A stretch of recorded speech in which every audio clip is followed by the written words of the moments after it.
I think people get so used to sort of the toothache of past pain that it almost blurs out in their mind. It's like that sound, the ringing that eventually your brain stops processing. But I think you have a very good rule of thumb, which is the 18-month rule. And I wonder if you could help people understand that it is not a suffering that you have to take with you like a ball and chain for the rest of your life. There are ways to release it, but it does involve circling back and processing it through language. Yes. Well, let's define what processing means. Okay. So, let's say that you had a pretty painful history of being bullied when you were 13, and you're still carrying that with you. You carry it with you in your posture.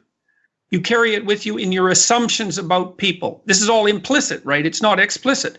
You carry it with you in the form of resentment and questions about what might have been, and you carry it with you because you've been demeaned by it. But you're not 13 anymore. You're 40. And those experiences are not transferable in any simple manner to your current reality. So you go back and you think, okay, what happened? What exactly happened? And what happened means is, what were the causal pathways that put me in that position of vulnerability and inferiority? And you want to specify them as carefully as possible, because what the part of you that's hanging on to that wants to know is, have you changed enough so that won't happen again? And if the answer to that is yes, even through thinking, you realize, well, I'm not that person anymore. Or you go back to the experience and you figure out, oh, this is what I did and I could stop doing that. Then the icy hands of that traumatic experience will release, that you will be released from it. Because what your mind wants to know, your unconscious mind, let's say, is, have you resolved this issue to the degree that it is unlikely that it will occur again?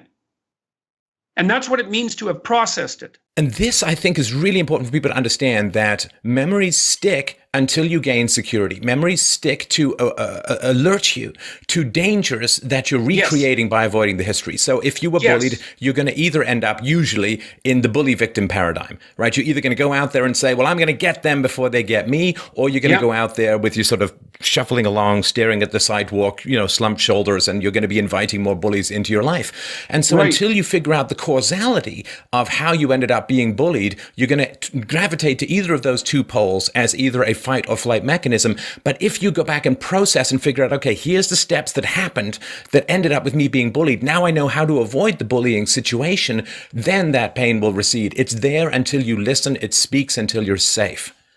So there's this great scene in this documentary called Crumb, which is about the underground cartoonist Robert Crumb. It's the most brilliant documentary I've ever seen. And it's highly instructive, that documentary. It's about a terribly Oedipal family, but it's also about the successful struggle of one of the brothers in the family who became a famous underground cartoonist to free himself from that. And part of the documentary details his terrible experiences as a 13 to 17-year-old with women. And he was one of these people, Robert Crumb, who was not at the bottom of the dominance hierarchy. He was outside the dominance hierarchy in the land of absolute contempt.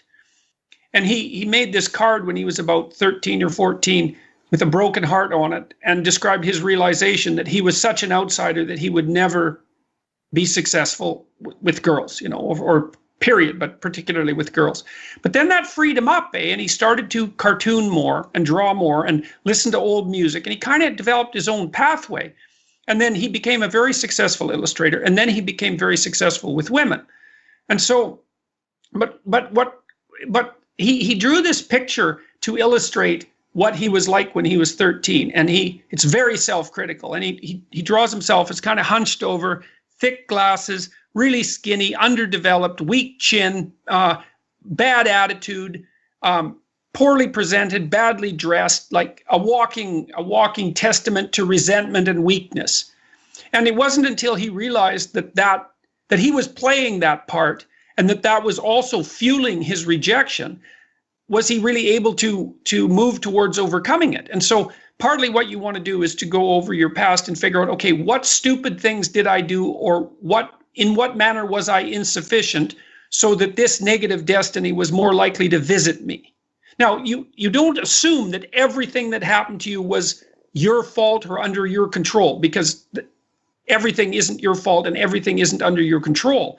But you do want to figure out, okay, well, if I played some hand in this and that could be rectified, well, then I should figure out how to rectify it, because then I won't be in this situation anymore.